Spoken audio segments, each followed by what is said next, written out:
Yes, we'll start first with Dr. Al-Avon, please. You can ask. Thank you. You have the priority because you are the organizer of this conference. He's the organizer. Yeah, both of you will give you the priority. Okay, of course we'll give the hours. Okay, please, yes. Thank you, Dr. Shihab, for being with us and for moderating this session. Thank you for Dr. Tariq, Dr. Narjis, and Dr. Talal for elegant presentations. My comment regarding the steroid in CAP and sepsis, septic shock that Dr. Narjis presented, and Dr. Tariq for the CAP issue. We are focusing on mortality improvement. The mortality, if stable, if no harm for the patient, with or without the steroids, we have to look at the other parameters. I know the study will be very weak if you look at the secondary outcome, but at least when you look at those cases, if I have less vasopressors when I'm using steroid, less length stay in ICU, length stay in hospital, improving the outcome and moving the patient from the ventilator, I think this is important. For the CAP situation, if less ARDS related to CAP, it's a plus, because maybe the patient will not gonna die from the CAP, but maybe will die from the ARDS itself. So I'm gonna put the hat of Jalal Inani. Jalal Inani, he's pro the steroid in ICU, I think, and the other one in Charlesburg, he is against. But if you look at this, the last two studies, adrenal, I'm very proud because one of the author is Yasin Arabi in Haras Watani fi Riyadh, this is our product, our country here, a product. And if you look at the mortality, yes, there's no mortality at 90 days benefit if you use or not use steroid, but we have other issue. Other issue is important. Less blood transfusion, less this, less that. The approaches also give us mortality benefit at 90 days, plus the other benefit and without causing harm. So in my opinion, I think steroid is magic drug. I think we have to use it, but we have to use it wisely and in the right place, the right patient, and you know exactly what we are doing. Thank you. Okay, thank you very much. I agree with you, but the question is, if you look at the literature, if you look at the evidence, there isn't much evidence. There isn't much evidence really, even with because they will all tell you it may. There is no concrete evidence. We know we use steroids. We know steroids are a magic drug. You give steroid, things improve, but you don't know what is improving. But the question is, what we're talking now, if you want to build a sort of a concise guidelines-based medication, treatment-wise, none of these studies will pass through a panel of guidelines. None of these studies. And as I said, the jury is still out. And hopefully, within the next 2-3 years, we get a positive outcome of the last 2 trials, and that may change our bus. But for the time being, I don't think just throwing, because you don't know even what dose you use. You don't know even what sort of steroids you're going to use. As I said, it's the heterogeneity. People use different modes, different treatment, different time. 5 days, 7 days, nobody knows.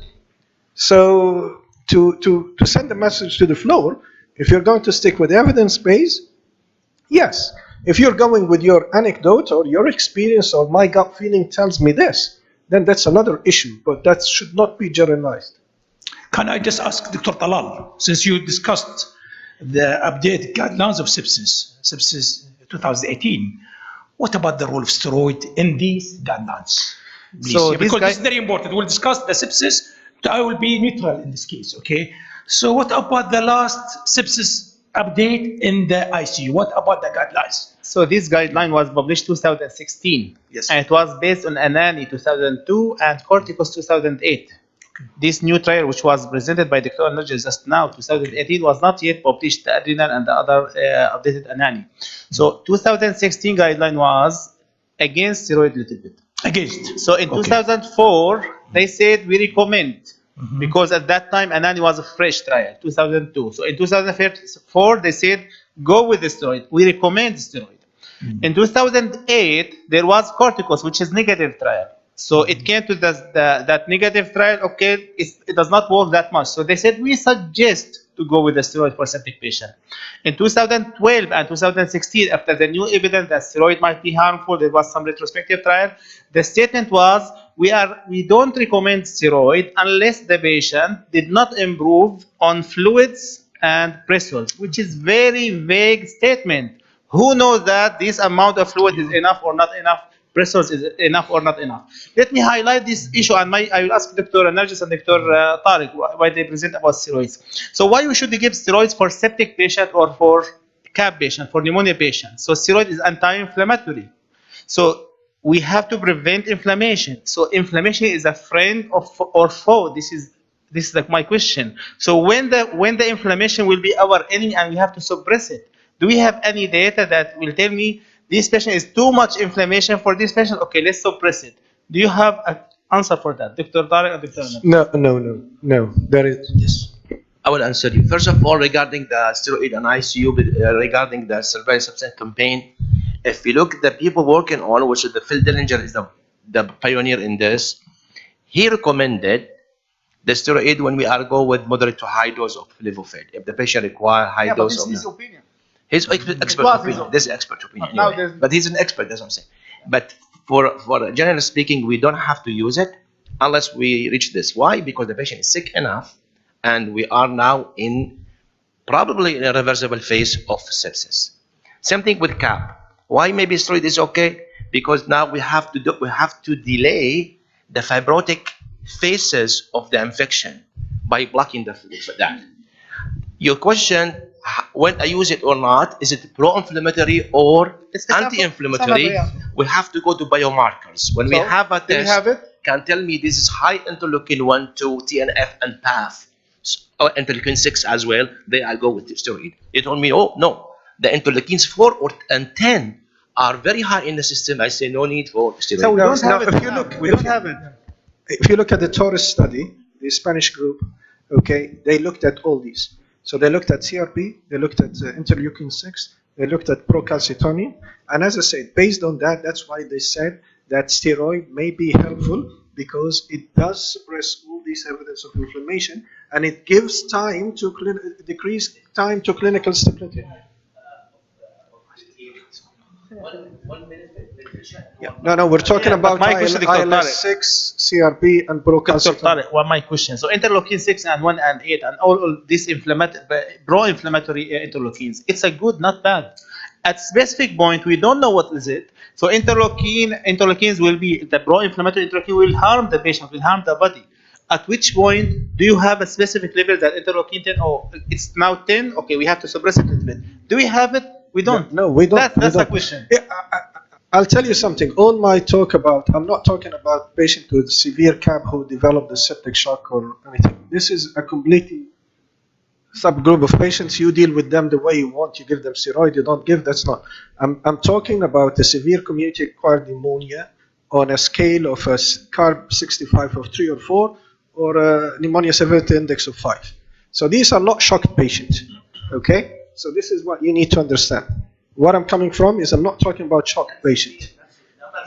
No, they're severe. They're severe based on their levels, but they're not. No, they are ICU patients. They are ICU patients, but they're not shocked patients. So let me ask you, Dr. Tariq. We have 3 patients now: mild CAP, severe CAP without ICU admission, and ERDS patient caused by CAP. No. That's not a distinction. No, that's not a distinction. So patient will go with three phases. No, they don't go through. I have 3 patients, different patients, not the same patient. Yeah, but so one, I'm asking you. First patient is mild CAP. You will not go with the steroid, true? There is no way. He goes home. Yeah, I agree with you.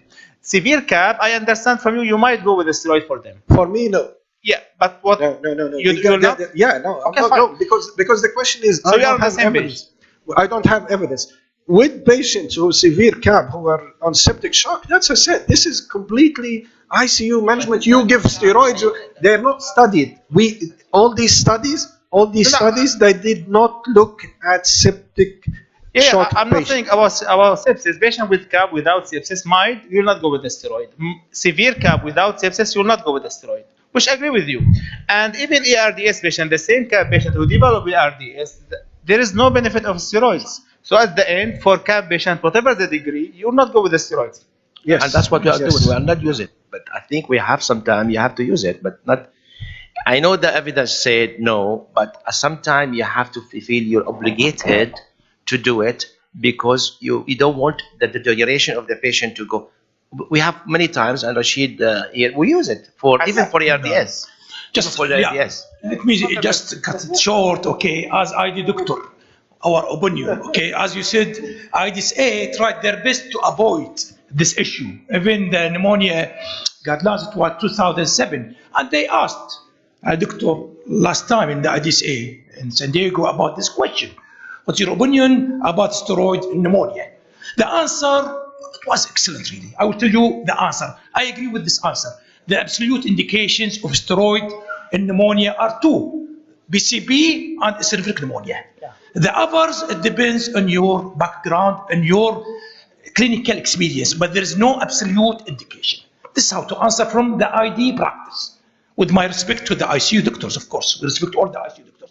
But medically, yes, in BCP and in eosinophilic pneumonia, you will use them. Now, the other thing, which is not practical in our hospitals, as you said, how do you know the type of pneumonia? What's the origin? What is the organism? What are the causes? Now, this is another problem for us. We didn't have facilities. So now, to use the steroid, is it viral pneumonia? Is it bacterial pneumonia? We didn't know. Only the God knows, okay? We don't have facilities. So I think still this is not clear-cut for us. It's not practical. Even if you go to the States, okay, they did studies about the causes of pneumonia, and they said the commonest cause is idiopathic, okay, and second is viral. Now, to put it as a guidelines, I think it's very difficult. You should have good facilities in your ICU. Maybe you are working in the King Fahd, okay, you are rich, I don't know, but I'm very poor man, okay, I don't have anything. These tests, I didn't have it. So now steroid or not, I think this is another important issue. The doctor will decide. As ID doctor, I'm too much afraid. I will use them with precaution. This is my opinion as ID doctor. I respect all the ICU doctors. Can we hear ICU doctor, please? Doctor, anybody from the ICU to give us the opinion? Yes, please, doctor. What's your opinion regarding the steroid usage and your... Yeah. Mm-hmm. Okay. From my personal opinion, that the steroid is effective, and I saw this with my eyes in artist.